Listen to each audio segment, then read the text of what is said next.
Success means making steady progress toward your personal goals. So, what about failure? Is it failing at a project and getting poor results?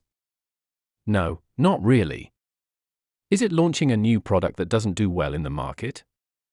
No, not that either. Is it doing your best with your kids and feeling disappointed by them? No, definitely not. There's no failure in putting all your effort into something, even if it doesn't work out. Real failure is not even trying. If success means steadily moving toward your goals, then failure is making no progress at all, not even trying. Success and failure are always connected. They're both tied to ambition. Success is taking action, while failure is not taking action. It's as simple as that. Tom Peters, a famous author and management expert, recently said, "The only way to be in serious trouble today is to not be trying, not be failing, not be pushing yourself." Success means taking action. You have to actually do it. Being active is really important in life to get the most out of what we have, our resources, our skills, our knowledge, and our talents. Success means taking action to get the most out of what we have. Benjamin Disraeli, former Prime Minister of England, once said, "Nothing can stop a person who is determined to achieve their goal, even if it means risking everything. I'll do it or die trying." What powerful words! We've talked about determination before, about keeping at it until you succeed. But determination also means saying, "I will." Those two words are incredibly powerful. The recipe for disaster is to think, "I could, I should, but I won't." But the recipe for success is to think, "I could, I should, and I will." I will, I should, I can, and I will. Those are some of the most powerful words in our language. I will. Imagine someone saying, "I will climb that mountain," and everyone else says it's too high, too difficult, too rocky, it's never been done before. But the person replies, "It's my mountain. I'll climb it. You'll see me waving from the top, or you'll find me there because I won't come back until I've done it." That's powerful determination. Many studies have shown that the most successful people aren't the ones who fail the least. Instead, they're the ones who aren't afraid of failing. They're willing to take on challenges even if success isn't guaranteed. They can see the end goal, but they're not sure when or where they'll reach it. Even though success and failure often go together, many people are afraid of failing. They think of failure as a bad thing, something negative. They don't see it as a step toward success, they see it as the end. But in reality, success often requires failure, sometimes many failures. For every successful scientific discovery, there were many failed attempts. Without failure, there can be no opportunity for success. How do you know if you're successful? Especially when your idea of success might be different from someone else's. Here's one way to measure success: by making progress that you can measure in a reasonable amount of time. That's all life asks of you, to make progress that you can see within a reasonable time frame. You have to be fair with time.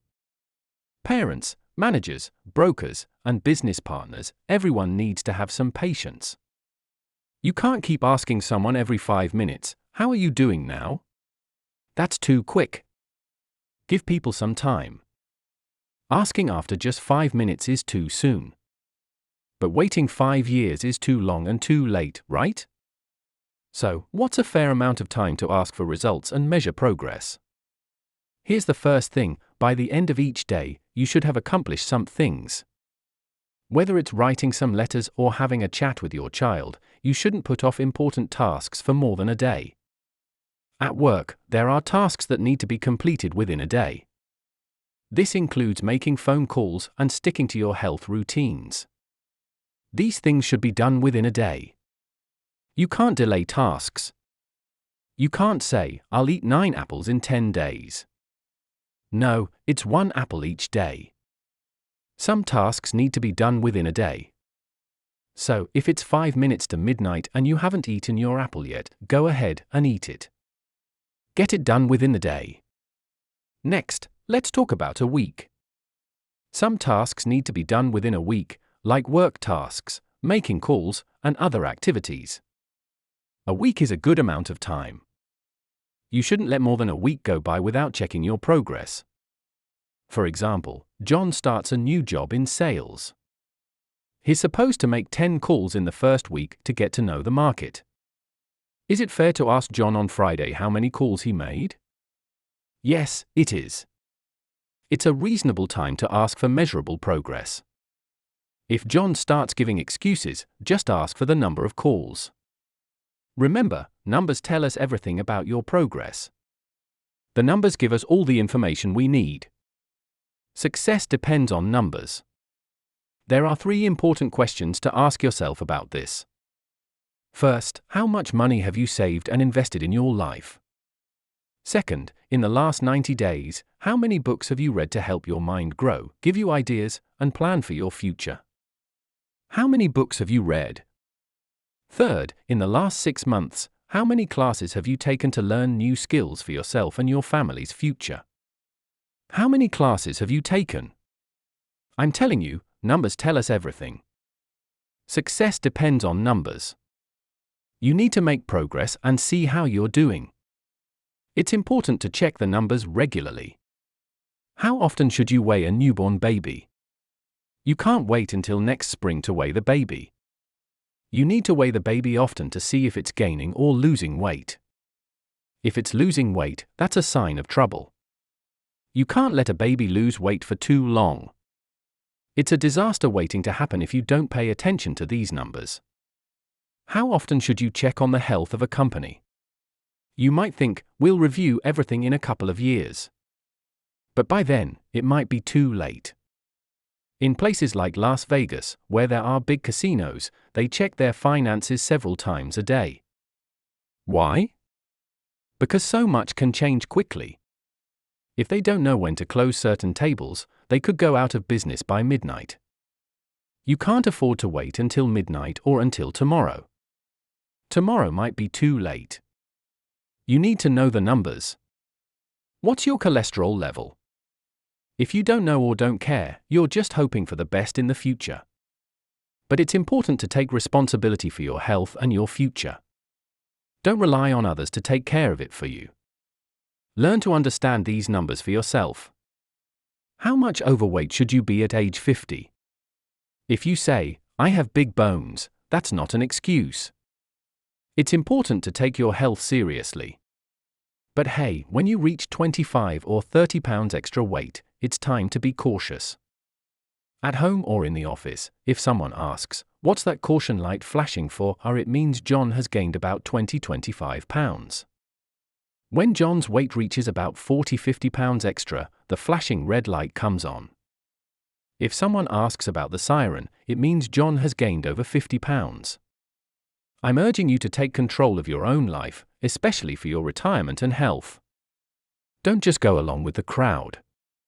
Those who don't take responsibility for their numbers, like cholesterol or the number of books they've read, need to make changes. Don't be satisfied until you've assessed all your numbers and taken responsibility. Don't wait for someone else to take action. If nobody steps up, you have to take charge yourself. Results matter. Let's check the numbers. Don't settle for anything less than the best results. One day, Jesus walked along and saw a fig tree. It's an interesting story. Jesus looked closely at the fig tree and asked his followers, does that fig tree have any figs? Do you think that's an important question? It is, trust me. For a fig tree, it's a very important question. His followers replied, no, sir. Out of all the trees, you chose this fig tree, but it doesn't have any figures. The story tells us that Jesus got upset, which was rare. Why? I think he wanted to make a point. Jesus said a fig tree without figs is not acceptable. If a fig tree doesn't have any figs, he suggested you should remove it right away. And he added, why let it occupy the ground? So, every now and then, gather all your people and say, today, we're checking the figures. Why? To see who should stay. Why? Because it's all about results. Now, what if your results aren't so good right now? What if you're going through tough times and don't know what to do next? You know why I do seminars, lectures, write books, and make audio programs? So I can attend them myself, read them again, listen again. I don't do it just to hear myself talk, and I don't do it for the money. I do it because the teacher learns the most. When you teach others, you learn. What's the best way to get out of a sad mood? Help someone else through theirs. What's the best way to overcome feeling mentally drained? Help someone else through it. What's the best way to start fixing your own problems? Discuss someone else's problems. Why? When you guide someone else through their tough times, you'll say amazing things that also apply to you. You'll hear all the wisdom you've gathered come out to help them, which ultimately helps you when you hear it again. It often feels easier to support others than to support ourselves. Sometimes hitting rock bottom is the best start. Why? Because when you're at the lowest point, the only way to go is up. But more importantly, when you're mentally and financially down, you'll likely get fed up enough to dig deep and find miracles, talents, desires, and determination within yourself. When you're completely broke or miserable, you'll reach a point of such frustration that you'll find the fundamental qualities needed to improve everything. Adversity is where change begins, where you begin to change. When you've had enough of the way things are, when you're fed up, when you say, "I'm done. No more. Never again," that's when the miracles start to happen. These words and thoughts shake up time, fate, and circumstances. They realize they can't control you anymore. They see your strong determination. They know you won't give up. They move aside and let you take charge. Determination and disgust inspire change. But many people don't change themselves. They wait for things to change around them, for circumstances, the government, or life itself to change. But what does that do? Not much. These unfortunate people accept defeat and feel sorry for themselves. Why? Because they refuse to take control of their situation. They won't take charge of their life, career, health, relationships, or finances. They don't want to take charge and be responsible enough to change it. But if you're feeling frustrated, if you're making changes, if this program catches you in the middle of your own tough time, then I have some words for you: your current failure won't last forever. It's just a temporary situation. You'll bounce back from failure just like you fell into it. Someone once advised me, when facing failure, to remind myself, "This too shall pass." I strongly believe that you're only given as much as you can handle, as much negativity, as much failure, as much disappointment. This tough time will pass if you reach for a fresh start, if you pick yourself up and step back into the world with a plan. So, as strange as it might seem, be grateful for your current challenges or failures, because they are stepping stones to achieving greatness. You can go wherever you want to go. You can do whatever you want to do. You can become whoever you want to become. You can achieve it all starting now, right where you are. A father talks about his daughter. She's been through some really tough times, and he says she's quite resilient. He describes her situation in a unique way.